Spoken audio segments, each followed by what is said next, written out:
Fl-ewwel replika tiegħu għall-baġit il-kap tal-Oppożizzjoni Nazzjonalista Alex Borch segwa fit-tradizzjoni ta' kapijiet preċedenti b'diskors mimli żbalji fatwali u argumenti li jaqgħu waħedhom. Fost l-oħrajn Borch sostna li l-baġit 2026 ma fih l-ebda inċentiv għal setturi ekonomiċi ġodda. Dan hekk kif fil-budgets li ġie ppreżentat it-tnejn li għadda u ħafna oħrajn qablu minn dan il-gvern ma rajna l-ebda miżura konkreta biex jinħolqu niċeġ ekonomiċi ġodda. Imma l-fatti kontradixxuh mill-ewwel. Fil-fatt il-baġit tas-sena d-dieħla jinkludi allokazzjoni ta' xejn inqas minn 100 miljun euro għall-adozzjoni tal-intelligenza artifiċjali, flimkien ma' appoġġ għal startups li jippromovu l-lingwa, il-kultura u l-arti Maltija. Ġie mħabbar ukoll li se titwaqqaf Akkademja Nazzjonali tal-Avjazzjoni fi sħubija bejn il-Gvern u l-operaturi privati. Min barra hekk il-budget isemmi tkabbir fi pjattaformi ta' servizzi ta' pagamenti u EMI, applikazzjonijiet fintech u soluzzjonijiet ta' identità diġitali. Da minn barra li se toħroġ sejħa internazzjonali għall-istabbiliment ta' Free Zone Logistics Hub ġdid. It-tnejn Borch reġa' repeta l-gidba li l-mod kif tinħadem il-kola ma tirriflettix oġġetti inqas minn bażiċi, avolja l-basket li fuqu jinħadem dan il-mekkaniżmu kull sena, jinkludi saħansitra vjaġġi blajru, lukandi fost oħrajn.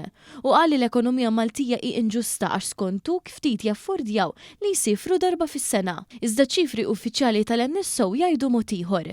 Fil-fatt is-sena li għaddiet ir-residenti Maltin sifru ma' 844,000 darba u nefqu 804 miljun euro fis-safar tagħhom. Waqt ir-replika tiegħu Borch reġa' repeta gidba oħra, dik li l-Ministri ħadu xi żieda ta' 1,700 euro permezz tal-baġit, meta din tkopri sentejn u tirriżulta mill-ftehim kollettiv li jkopri l-ħaddiema kollha taċ-ċivil inkluż u stess.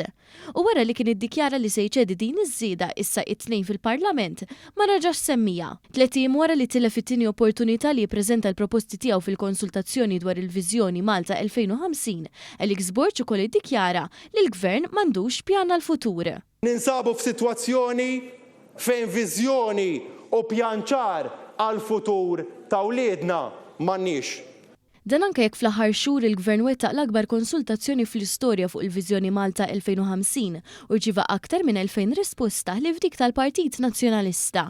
Anke jekk f'Settembru talab estensjoni u natawlu 50 jum ċans, iżda xorta waħda l xejn. Sa dan it-tant Borch sostna li rdupjaw il-Maltin li jikru u li l-proporzjon ta' sidin ta' darhom naqas minn 78% għal 66% fi 3 snin.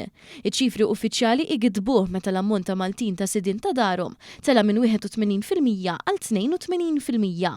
F'diskors mimli Borch ukoll insista li l-budget ma jitkellimx dwar it-taxxa għal pensjonanti, meta hemm sezzjoni sieħa bit-titlu Eżenzjoni mit-taxxa għal pensjonanti. Il-kap tal-Oppożizzjoni qal ukoll li n-negozjanti Maltin ma raw ebda tnaqqis fit-taxxa, anke jekk tħabbar pakkett ta' 40 miljun euro propju għan-negozji li jagħmlu riċerka, jagħmlu l-qalba diġitali u anke jżidu l-pagi tal-ħaddiema tagħhom. Dawn huma biss ftit mill-ħafna żbalji li għamel Alex Borch fl-ewwel diskors sinifikattiv tiegħu. Diskors li suppost kien eżami ta' tmexxija imma spiċċa falla t-test kompletament.